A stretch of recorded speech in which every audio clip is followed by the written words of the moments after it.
Japan Station is made possible in part by amazing people like you. If you'd like to make sure that I can keep bringing you more content about Japan, the Japanese culture, and the Japanese language, then consider joining the Patreon over at japankyo.com/Patreon. You can join for as little as $1 a month, and that will get you early access to episodes, plus ad-free versions. I also take one-time donations over on Ko-fi, Venmo, and PayPal. Links are down below. Ladies and gentlemen, welcome to Japan Station. Welcome to Japan Station, the podcast where we teach everything you should know about Japan, plus a few other things. I'm your host, founder of JapanKyo.com, and the anime linguist on YouTube, Tony R. Vega. And I'm joined by... Hello, it's Miyuki. So my representative of Japan, you make sure that everything I say is I correct. Wow. Okay.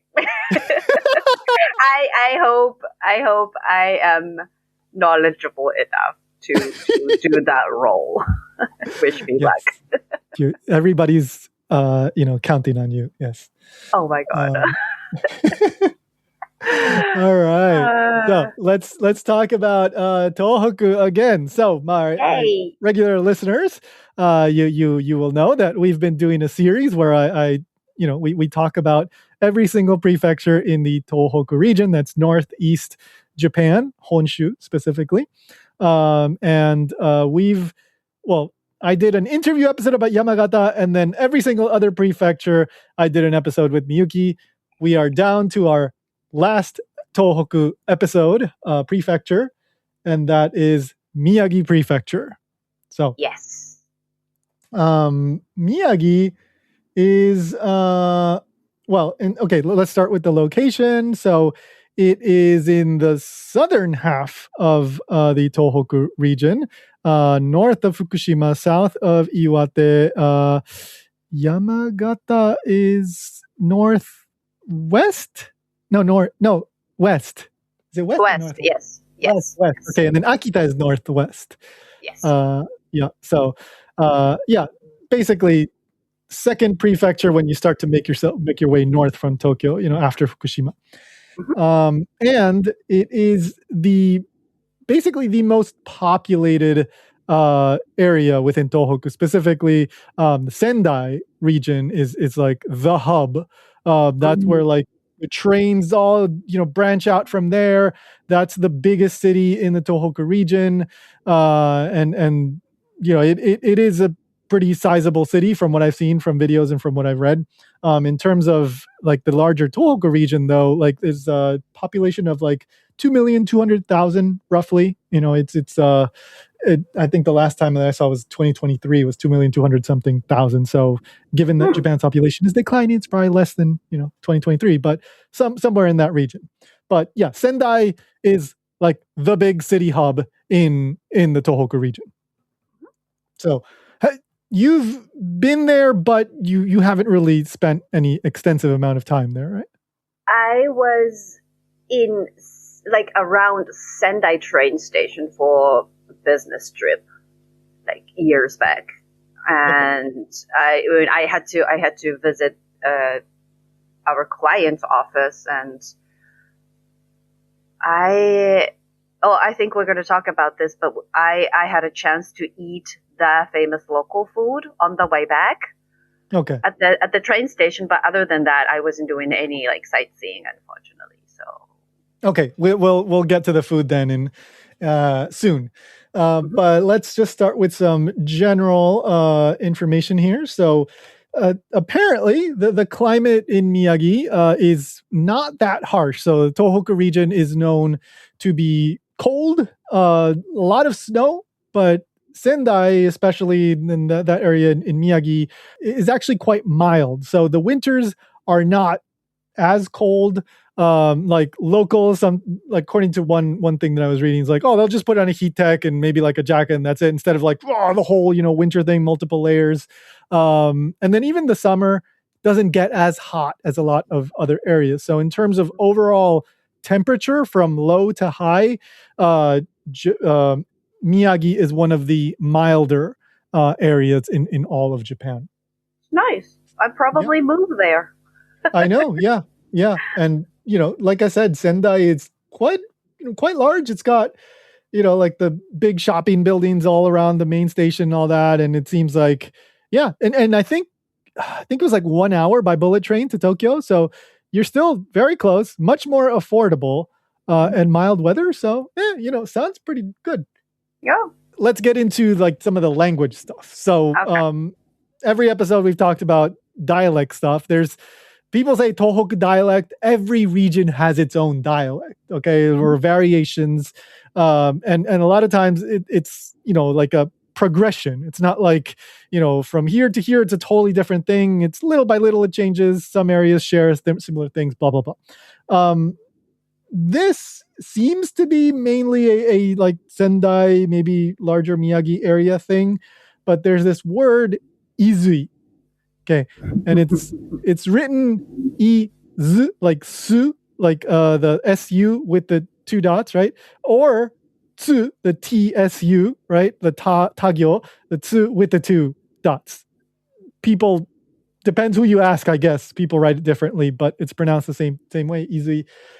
Ah. This basically is like means anything uncomfortable, anything that doesn't quite click for you. Maybe it's itchy. Maybe it's just your shoe. You've got a little pebble in your shoe in your sock or something, and like it is this word that is so. It can be like so versatile that I've seen videos of people from Miyagi, people from Sendai. Like you ask them, "What does izui mean?" and they go like, that's the like they can't explain what izui means because it can be used in so many different situations.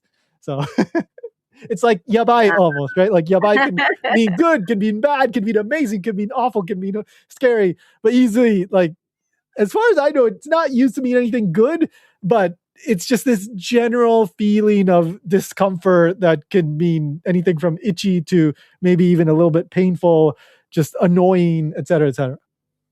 Mm. Had you heard of izui? I knew the word, Mhm. and I knew the meaning of the word izui, but I didn't know that it could be so multiple, because I think what I knew was something like it's not, like you said, it's not fitting. Mhm. But then yeah, I didn't know that people also have hard time explaining the exact definition of the word themselves. So Yeah, yeah. Like I found this one short video, like a son asking his mom, who was from Sendai, like what's a Sendai dialect word that you like, and she said, "Izui, it's so convenient." so the people of Sendai themselves are aware of the convenience of the Yeah, wording. well, some are, yeah, yeah, yeah, and some are not aware that isn't Mm, standard Japanese as well. Yeah, okay, that's possible. Go to Tokyo and they say izui, and they go, what's izui? What do you mean? What? Convenient word. Yeah. Interesting. Yeah, so easily there's at least one more dialect thing that we'll talk about, but let's shift to food. There's going to be quite a bit of food here, Mm-hmm. and we'll start with probably the most famous Miyagi, but more specifically Sendai food, Mm-hmm. uh, which is gyutan, and Yay! that literally means beef tongue. Uh-huh. So, like when you say Sendai, like gyutan, like it's these two things are like synonym. It's like takoyaki and Osaka, right? Like Mm-hmm. you automatically think Sendai, like if you've Yep. been in Japan, for a while. Um, and it's basically like charcoal grilled gyutan. It's not like super elaborate or anything like that, but it's very good. I've had probably I don't know. No. I think I have had Sendai gyutan and other gyutan because you do get gyutan from other areas as well. Mm-hmm. But it's good if you like beef. You'll probably like gyutan. But where did this originate from? Like why specifically here? And the story is quite interesting. So this started in 1948, and I'll just cut to the chase. The restaurant that originated it is still around. It was called Tasuke, I think, at the beginning, but now it's called Aji Tasuke. So you can go to Aji Tasuke now and go to. It wouldn't surprise me if that location has moved. Like it's not the original location, but that is called the Honten, like the main store, right? So that still exists. You can go there. Now, let's go back to the origin. Started in 1948, and the person that started this gyutan, this way of preparing it and all that, named Sano, last name Sano, Keishiro. Now, there's a really interesting story here in that after World War II, there was a lot of unemployment. There were a lot of guys who were drunk and rowdy and just, it's kind of like unsafe times. And, people were kind of wild. And there were a lot of widows because, the guys went off to war. Many men died. And so, the wives stayed back and they lost their husbands. And many of them started shops, restaurants, right? And specifically, like a lot of yakitori, it seems, because yakitori was very easy to start. You just need a grill. You grill it up, and you don't have to do a whole preparation and multiple courses and all that. And cheap. People didn't have a lot of money, so they go have some yakitori. So there are a lot of widows doing this, and there was this guy, Sano Keishiro, and he was he also had a restaurant. He had his own yakitori place, but he was a man doing this, and apparently there were a lot of women doing this. And like I said earlier, there were a lot of drunks and kind of like wild guys at the time, unemployed and complaining, et cetera, et cetera. And so sometimes there would be trouble at these shops. And so he would go and help them out, and I guess like kick out the drunks and stuff like that, and protect the women owners of these yakitori places.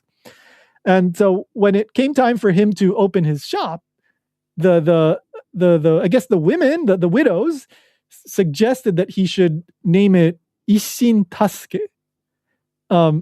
Isshin, one heart. You write it one kokoro, right? And then Tasuke would be the original meaning would be like to help, right? To save somebody. Tasuke. So like saving somebody with all your heart, right? Is the kind of translation of that. And then he decided to chop off the Isshin part and just name his shop Tasuke, but with different kanji. So ta as in like in taro, right? Like big, kind of fat, big, but thick. prosperous. Prosperous would be the meaning, like the nice interpretation of that. And then ske as in the name suffix, like keisuke, ryosuke, like it's common name suffix. So he changed the kanji, it seems, and he named his shop Tasuke. But the original meaning is because he was the guy helping out so many people at the time, like the widows especially. So very nice, right? Now, here's the thing though. Like if you want a successful restaurant, you need some kind of hit product, right? You want to stand out from everybody. But if you're doing a yakitori shop, your problem is that everybody can copy you right away because you're not doing anything fancy, right? You're just cooking chicken or beef or whatever. You're just grilling it. Anybody can copy that. So he was thinking like, what can I do? What can I do? What can I do? So he goes to, I think it was like his friend's place. He also had a restaurant, and he has like beef tongue for the first time. And he loves it, right? He thinks he can do something with this. But there's a problem. Like, it's not easy to get because, well, for one, Miyagi didn't have a lot of beef and cows. And two, there's only one tongue for every cow. Yes, you're right. Yeah, right?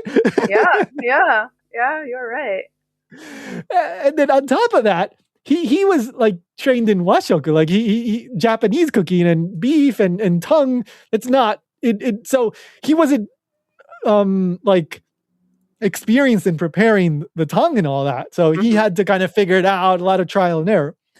Anyway, and then getting the tongue was difficult. So sometimes he would have to go all the way to like Yamagata on like steam locomotive to like get tongue, and then he would only be able to prepare like 5 portions or whatever, like in a day, because he would sell out. But Mm-hmm. little by little, right? He was doing this, and he had his shop, and he started doing like the grilling and all that, and he got better at preparing it, and eventually it got super popular, exploded. Now it's all over the place in Sendai. There's tons of these shops all over Sendai, around the station, especially. Like I saw one report. Sometimes there's like 4 or 5 hours waiting. I don't know. Maybe it depends on like a holiday or something like that. Mm. But yeah, it just blew up. It became the thing, and he found his like thing that helped him, kind of separate himself from all the other shops.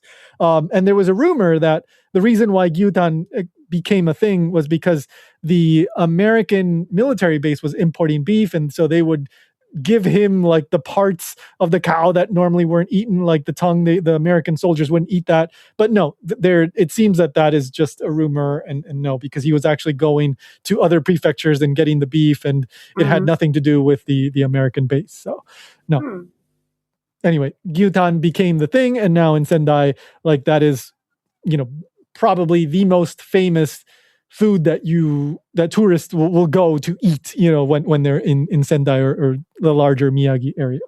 Yeah. The one I just mentioned earlier, when I had a business trip to Sendai, and on the way I had this famous local food at the train station that was gyutan. Okay. So did you have to line up? Did you get in right away? Like how'd that go? The thing is, there are so many gyutan restaurants. Right. And I was kind of like running out of time. I already booked a bullet train back to Tokyo. Right. So I had like an hour, less than an hour. So I had to find a place that I could just go and eat. So I didn't have to line up. But there were like other gyutan restaurants that had like a lot of people queuing. Yeah. So I guess it depends. No, yeah, it depends. Like there's always like the famous ones, right? But yeah, like you can find like the little, like even like a smaller teishoku place that doesn't just have gyutan but has Sendai gyutan as well. I'm sure there's places like that as well. So, but yeah, I'm sure, for example, like Aji Tasuke, like the one, the original, right? Like that place is probably quite popular. So you might have to make a reservation if they allow that. So check ahead of time if you really, really want to go to the quote unquote original one, right? But here's the thing, though. Now we'll go to our next point about life in Miyagi. Apparently, people in Miyagi don't really eat gyutan all that much, or almost ever. Most people they just, it's not something that they eat regularly. Really? So, yeah. So basically, there was a survey of 231 people in 2024, right? And basically it was like around 70% of people either don't eat gyutan or eat it only like once a year or like twice a year, something like that. Like very seldom or not at all. Not at all was like 15%, I think. And then it was like 20%, 30%. I'll put it all together, like 30% of people that eat it basically like less than twice a year. Even though it's all over the place, especially in Sendai. And the reason for this is it really makes sense, right? It's beef, so usually beef is more expensive than chicken and other options. It's like the tourist thing, right? So if you want to go to one of these, and by the way, the survey was for actually going to a restaurant and eating gyutan. Oh, okay. So this doesn't include going to the supermarket and cooking it at home. Okay. So obviously, if you include that, I think there'll be a little difference here, because that's going to be cheaper. But if you go to a nice one, that's going to be a nicer restaurant on average, right? Beef tongue, it's going to be a little bit more expensive, and a lot of people responded like they might go on a special occasion. So it makes sense, birthday or whatever. It's kind of like Kobe beef, right? Like I lived in Kobe. I wasn't eating Kobe beef every day, right? Most people are not eating Kobe beef every day, because it's great and all, but it's expensive, and you usually would only go on a special occasion. And that's exactly what I did. Special occasion, every once in a while, I had Kobe beef. Similar kind of thing. This is cheaper than Kobe beef, but still, right? more expensive than usual. You're not going to go to this restaurant packed with tourists on a regular basis, most likely. But it's very good, and if you like beef, I do recommend it. It seems to be typically served with barley, rice, and the tail soup. So it's not usually like a teisho kind of thing. You get like miso soup, but this is, I guess, the beef tail soup. So yeah, it's a whole beef experience from tongue to tail. Skipping the whole body and just starting from tongue, ending with tail. Yeah. The thing that I found really funny about Yutan is usually you would expect, Miyagi had a big like beef production present. No, actually it didn't. And so this guy, Sano, had to go outside of Miyagi to like get the beef, right? And so he ended up creating this demand for beef in this place that wasn't known for beef production. Yeah, it's interesting. Yeah, so that is like the number one thing. But there's actually quite a bit of other food stuff in Miyagi that is worth checking out. We can't cover everything, but the next thing that's quite well known is zunda mochi. Yes. And zunda is, okay, correct me if I'm wrong here, Japan representative. So of course we have mochi, which is the glutinous rice, which is, pounded into this, thick kind of sticky, rice cake. But zunda is mashed edamame mixed in with sugar, and you get this kind of cream consistency, and it's spread on top or all around the mochi. Right? Did I get that? Okay. Yay. Okay. Yay. Yeah. So that is zunda mochi, but the zunda, now of course there's zunda mochi, which is specifically with the mochi, but zunda in general, you see it in there's a very popular zunda shake, like a milkshake kind of thing, but with zunda ice cream, zunda, there's Kit Kats with zunda. There's, and I'm sure there's other zunda stuff as well. I think so. Yeah. I'm sure you've had it. Do you like it? It's different from anko. Yeah. So anko is also a red bean paste, like a sweetened red bean paste. It has different flavor. It's kind of difficult to explain, but it has like more flavor compared to anko, in my opinion. I don't know how other people feel. I liked it. It's not too sweet. It's still kind of like, how do I explain? It's kind of like greenish taste.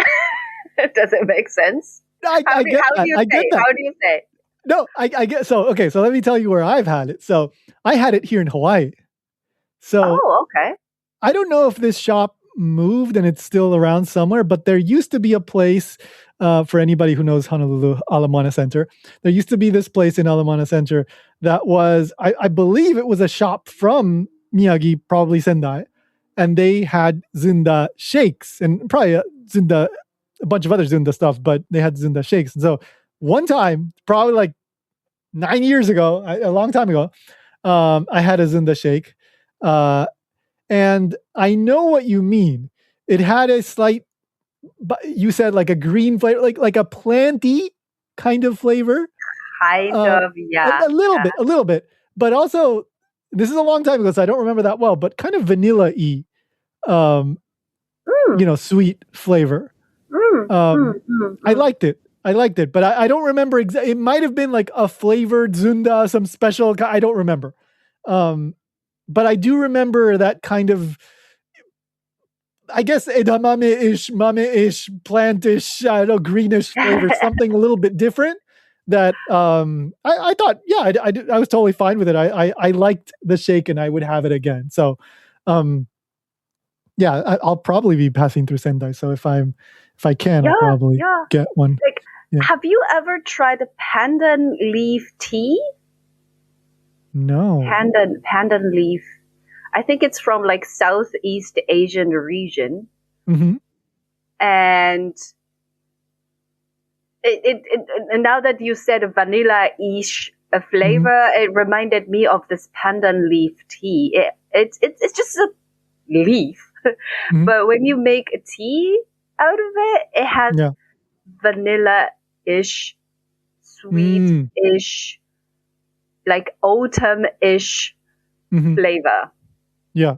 So that kind of reminds me of Zunda, actually, now that you said it. Of course, like in Sendai Station, there's going to be tons of Zunda stuff, like Zunda Omiyagi and all that. Like I watched a few videos of people walking around Sendai Station and explaining things, and there's a Zunda shake, like, shops, so you can just get a Zunda shake as you're rushing to the train. If you really don't have time, you can do that. So definitely something to check out. As for the origin of Zunda, multiple origin stories. The one that I think seems most likely is that Zunda came from the kanji for bean and hit, like da. So z, like you can read the kanji for bean as z. For Dragon Ball fans, there's the senzu, right? That's a bean, right? Z is the z in bean. Okay, so Dragon Ball fans. So z and then da, hit, right? So dageki, da hit, right? And so z that would be zuda, and then you get that little dialect, like variation there. So to me that makes total sense.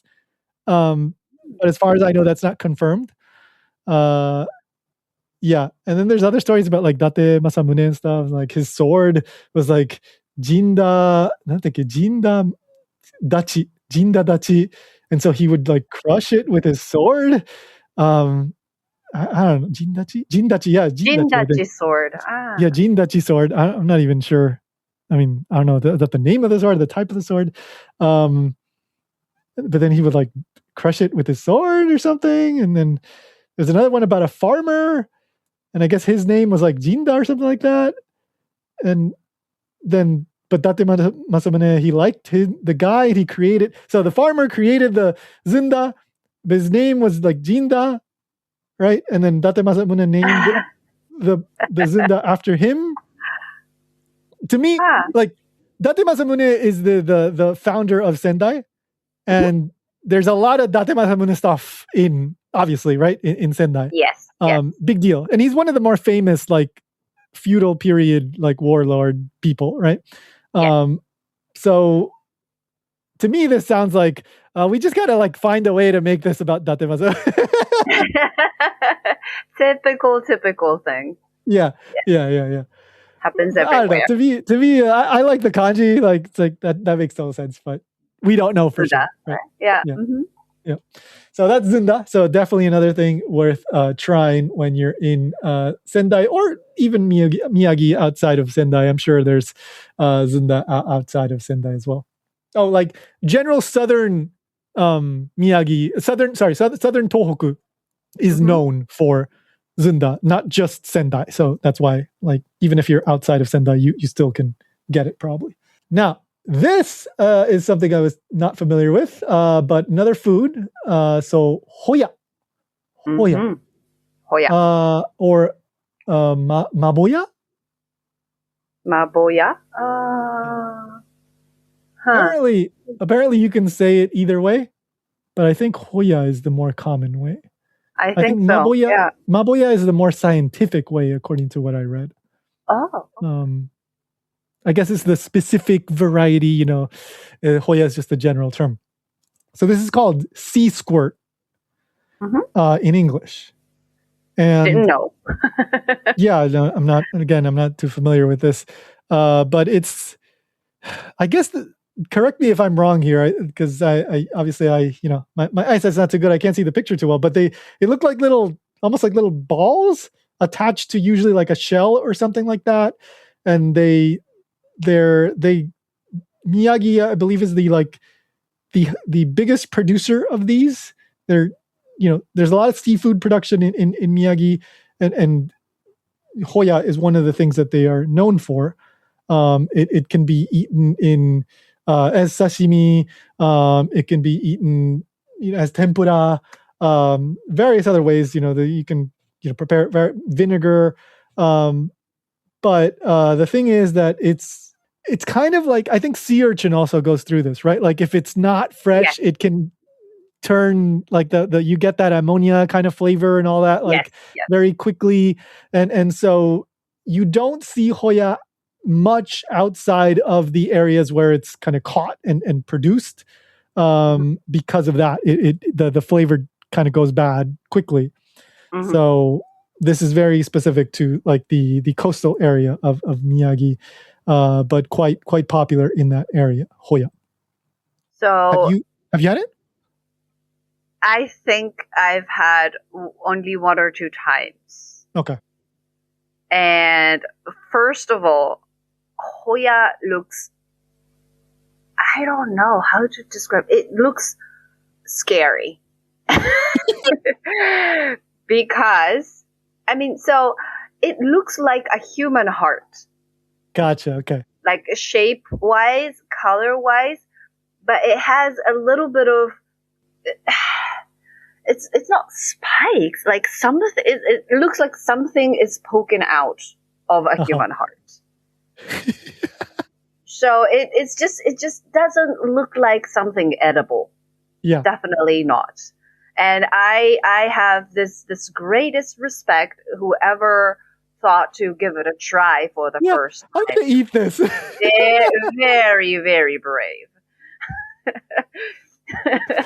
Yeah. So if all the listeners interested in what hoya looks like, you can Google it. Yeah, look it up and get startled for sure. Yeah.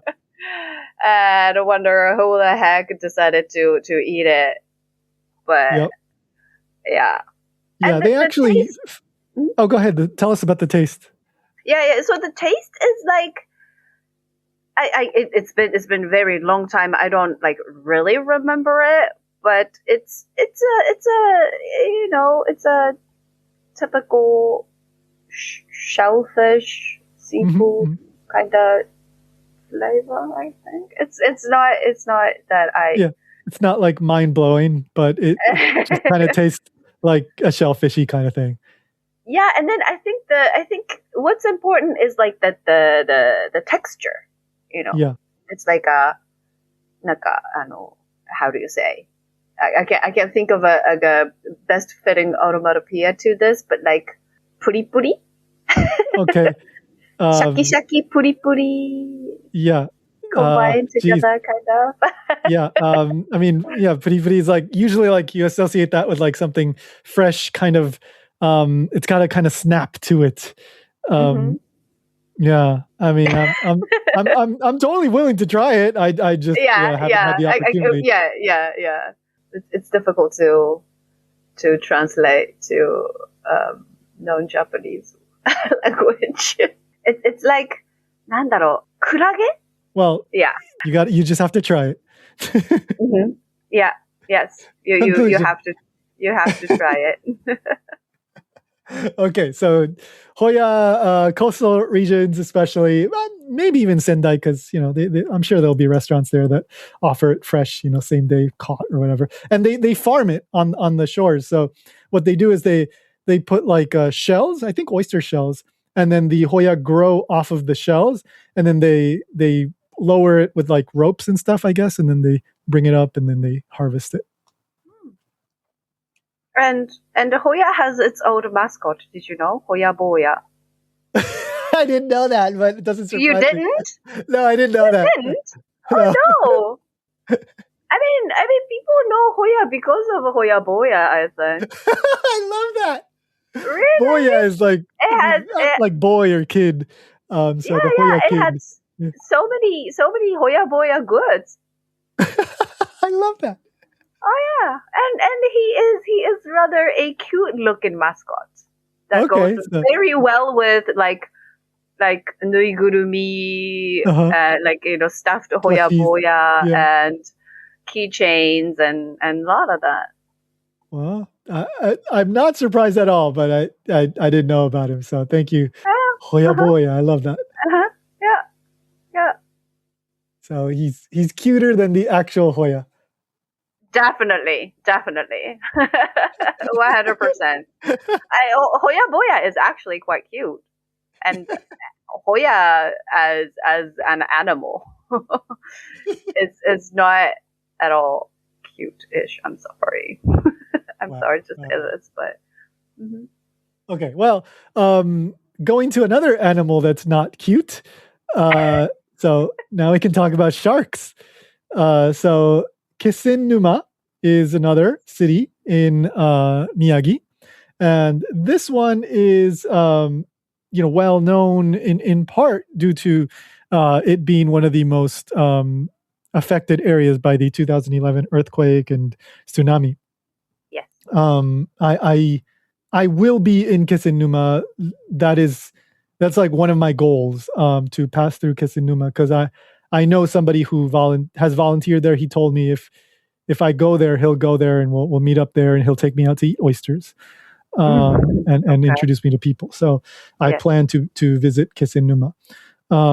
Kisinuma before the earthquake was one of the I think it was like the top like seafood fishing production in area in Japan, if not the top, then at the top. Yeah. Of course, It was very well known for like seafood. mm-hmm. Yeah. Yeah. So it of course it still is, but they've spent many years now, 15 years now, reconstruction and trying to recover. So that was a huge blow to that industry, but they're still doing a lot of fishing, especially tuna, and they're known for what we're about to talk about, shark. So there's quite a bit of shark or dishes that use shark that you can get at many restaurants in Kisinuma. And the thing about shark is much like Hoya, you have to eat it fresh because otherwise you start to get that ammonia kind of flavor to it. Mm-hmm. And so, yeah, it's not all that widely consumed outside of specific areas. Now, when I started looking into Kisin-numa and what shark dishes there are, like, of course, you get like the soups and all that, like shark fin soup and the more typical stuff. But you also get some very creative things. Like there was one place that offered a shark mayodogu. So the shark meat, I think it was two different kinds of shark meat made into a hot dog with like a chili sauce and mayonnaise, on the bun and all that, like an actual hot dog. So that was very creative. There was other like crispy shark, basically like shark karage, like fried shark, a deep fried shark with like, again, chili sauce, shark nuggets. And then there's shark dango with ankake with this like Chinese sauce. Yeah. And then different kinds of shark soup. So different restaurants, different, creative takes on the whole shark meat thing. But then I also found a shop that sells dog and cat food made from shark. They also had tuna, like dog cat food. So basically a local, fishing company industry, producer of this stuff. They made a shop where they're selling pet food as well. Then I also saw a news report from this year, 2026, where one of these local companies that, fishing companies, all that, they had an event at a high school in Kisinuma, and they had the kids try out shark jerky. So they were tasting all the shark jerky, giving feedback, proposing names for the shark jerky. And I think that shark jerky, well, this report was from like 6 months ago or so. So I think that shark jerky may have gone on sale within the past couple of months by now. So yeah, they're using shark as one of their unique things, and they're trying to promote that. But they're known for seafood in general, right? So oysters, another thing that they're really, really well known for, different types of tuna as well, and probably other fish as well. So Kisenuma is a great place to go to if you love seafood. You could probably eat, tons and tons of seafood, and it's all going to be very, very good. You also going to try shark? Well, now I didn't know about shark. And since I'm going to be in Kasenuma, I will try it. As long as my schedule permits, I will definitely try it. Yeah. Okay. I think I've had shark meat once. I think it was in Tokyo though. Yeah, I think I had shark fin soup or something like that somewhere. Yeah. I think it was like a shark, like a fried shark meat, kind of. Right. And I mean, my question is shark fish? No, right? I don't think it's technically fish. It's I forgot what, but yeah. Because the reproduction is not that they have eggs. They have live birth. Live birth. Taise in Japanese. I can't think in English. Thank you for teaching us that. Yeah. So I mean, and put that aside. So like it had it's different from like beef or pork, but it still didn't taste like fried fish. It tasted like some kind of a meat. So. Yeah, I don't remember how it tasted, but again, I think mine was in soup, so I don't really remember. But when it's in soup, it's like you taste the soup more than you taste the actual thing. That's true.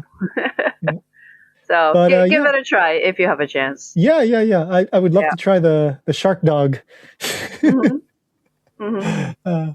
All right. Next. Okay, so there's more food we could talk about, but research yourself. Okay. So next, this is an anime thing. So something interesting about Miyagi and not just Sendai, but there's a couple things in Sendai, but also Miyagi outside of Miyagi. It's very much even though the Tohoku region, you have this image of, there's nothing in Tohoku, it's all rural stuff. But at least in Miyagi, there's quite a few anime and manga related things that you can go check out. And let's start with one of my favorites, I guess, JoJo's Bizarre Adventure. So Hirohiko Araki he's the creator of JoJo's Bizarre Adventure. He's from Sendai. Yeah. And it's probably very well known. He's I'm sure Sendai brags about him a lot because he's very, very famous. For anybody that's not aware, JoJo's Bizarre Adventure has multiple parts. Each part is set somewhere else, different characters. And so, part 1 was England, part 2 was the US, and a couple other places in Europe as well. So each one completely changes. Part 4 and part 8 are set in this place called Moriocho, which is based on Sendai. So there are shops and places in that part 4 and part 8 that are directly based on places in Sendai. And so you can go visit these places. Like there's one shop that actually, I was reading an article about this. They write something on their receipts that is a reference to something that happens in JoJo's Bizarre Adventure Part 4. Oh. So in JoJo's Bizarre Adventure, I think it's called Mukade. And then in Sendai, the real shop is called something no Mukade, something like that. I forgot. But there's a scene where this character has to get a button fixed, and so they write something about a button on their receipt at the actual shop, right? So they're leaning into it, so that's cool. So that's JoJo's Bizarre Adventure, and I'm sure there's occasional special exhibitions about Hirohiko Araki and stuff like that. It wouldn't surprise me because it's Sendai, of course there is. Aside from that, Haikyuu. I've never seen Haikyuu, no connection to Haikyuu, but Haikyuu is also set in Sendai. They're from Sendai.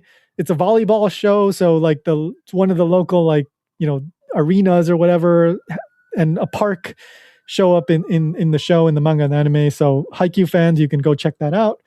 Also, Jujutsu Kaisen, another very popular shonen anime manga. There's a couple. That's one of the focal points of the show, Sendai, and the creator, Gege Akutami, I think, is the name. I'm not that familiar with Jujutsu Kaisen. I've only seen a little bit of it. But yeah, there's a couple of parts that happen in Sendai as well. The main characters from Sendai as well. So that's another thing. And then for the old school stuff, Kamen Rider, Cyborg 009, that kind of stuff. Ishinomori Shotaro, legend, absolute legend, manga artist, creator of Kamen Rider and all these like superhero things.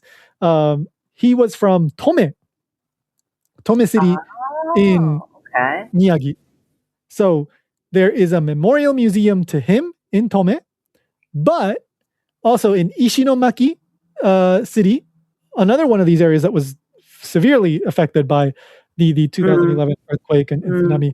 Ishinomaki has a manga museum of Ishinomori Shotaro. So definite places that if you're into any of this kind of pop culture, anime, manga stuff that you'd want to visit, if you're in Sendai, you're in this kind of like little anime mecca, little area in Tohoku that's going to be the area that you want to visit. So, and there's others too, I'm sure, but those are just kind of the ones that stood out to me because I'm most familiar with them.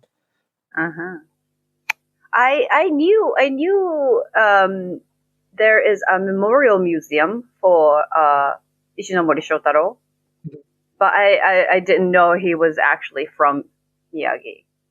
Yeah.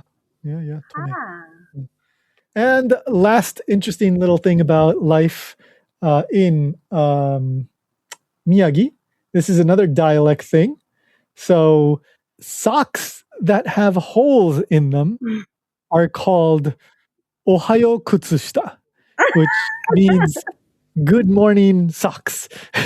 Oh, that's cute. It's very cute. It's very cute, yes. Now, this isn't something that every single person in Miyagi Prefecture says, but I did look around and yes, I did see people confirming that there are some people, just depends on the generation and the exact area. I think Sendai, generally, it seems that they do say it in Sendai, but again, it may depend on the family and the specific region and the generations and all that. But yes, it is a thing in Miyagi, in Sendai. Good morning socks. I guess because your toe is poking out like it's saying good morning. I assume that's the reason. Yeah. But now that I think of this kind of way of seeing things, when something is poking out, for example, if you're, I don't know, let me think of an example. Like if so you have like a foldable umbrella, and you have it in your bag, but because the size of the bag is slightly smaller, and the head of this foldable umbrella is poking out of your bag, then I would say your kasa is konnichiwa shiteru. It's saying hello. Yeah, it's saying hello.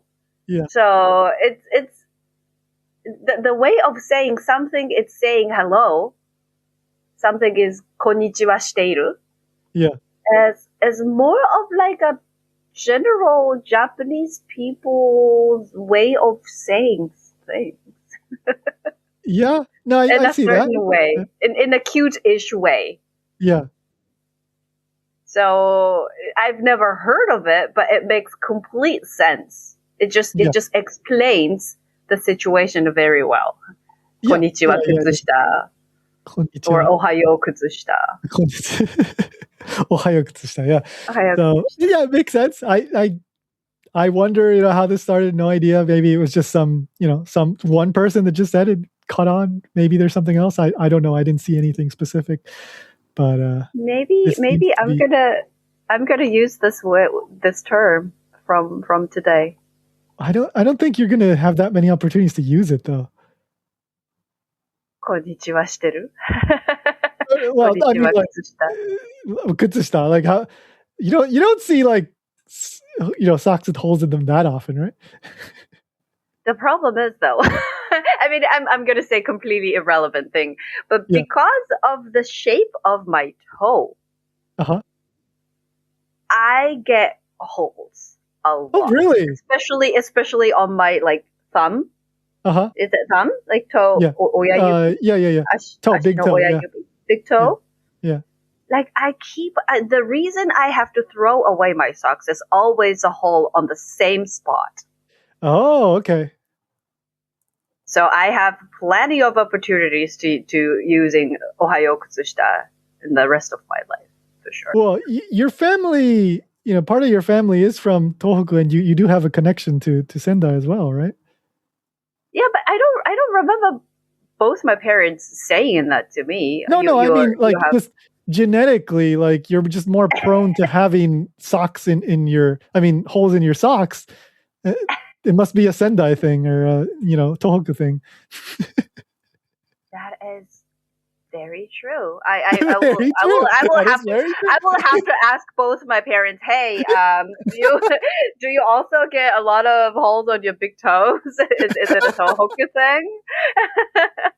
No, but my mom kept saying like, "Hey, Miyuki, why do you get holes on your big thumb all the time?" And she was trying to sew it, like close the hole. Yeah. Because I just keep getting the holes in the exact same spot, and I was like, I don't know, I wasn't doing anything as a little me. I just had to like defend myself, like I wasn't doing anything. Not my fault, right? I was just wearing socks normally like any other people, and but for some reason I keep getting holes, and I didn't do anything about it. Yeah. So maybe it's not a family thing. It's just me. No. But yeah. I probably because it's cuter that way. Yeah, no. Hey, Ohayo Kutsushita. I like it. It's cute. It's better than like I have a hole in my sock. Yeah. So there we go. So if you're ever looking for a present for Miyuki, get her socks. That's what we learned. Please. Yeah. Okay. Donation accepted. Yeah. Donation accepted. Yeah. Let's get socks for Miyuki. So that is it for my our Tohoku series, prefecture by prefecture. There is definitely more stuff we could say, so who knows? Maybe other shorter episodes, but I'll definitely be talking more about the Tohoku region after I come back from Japan and finish the bike ride across, from Aomori to Tokyo. So the Tohoku talk is not over, but if you enjoy the show, make sure to subscribe, leave a rating, review, blah, blah, blah, do all that. And if you want to support the show, you can join the Patreon. You can also use the affiliate link for mobile.com/Tony Japan gets you 10% off the voice and data plan. You get a Japanese phone number. If you're visiting Japan, it's always nice to have an actual Japanese phone number. So links are down below. And that is it. So we will see you next time. Bye-bye.